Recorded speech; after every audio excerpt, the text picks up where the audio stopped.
هنيئا لإبراهيم لاح هلاله هلال بدا للناظرين جماله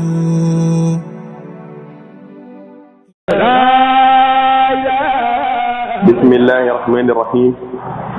نيجي في التاج الجامع للأصول في أحاديث الرسول صلى الله عليه وسلم عن عمران بن حسين عمران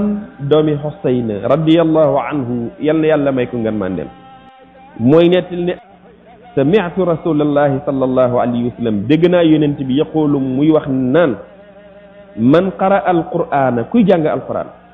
فليسأل الله نينيان يلا به ci القرآن جي موي جانغ فإنه لأم موي ني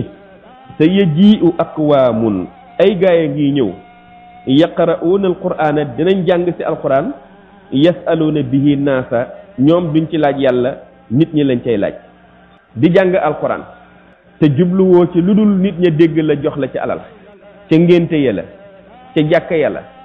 ca barab ya nga xam ne ña koy def yépp yalwaanu waaye rek lañ ci jublu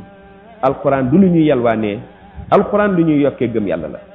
kon yow booy jàng alquran laajal yàlla yàlla bari le moo la mën a jox du nit ñi nit ña buñ la joxee la nga doon yóotu ca njàng ma yalwaanu waaye la woon jot nga ko nit ña buñ la joxul la nga doon jàng ñàkk nga ko kon bu leen jàng alquran jublu ci ñaan nit ñi wala nit ñi jox leen aw bi diini wala diina lu ci téereb laxdari yi bi ngeen jàng bari na ñuy jëfee loo xam ne du diina dañuy diina lu yore kurus bu rëy gu gudd kaala gu rëy yore sikkim bu gudd lool téereb alquran di dox ci mbedd mi ñu gis ne nitu diina nga ngir ñaan loola wala boog sax ngir sarax la rek ngir yërëm la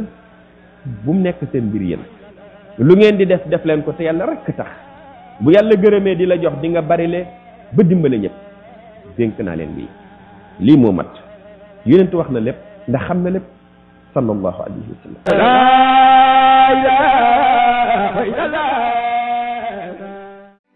هنيئا لإبراهيم لاح هلاله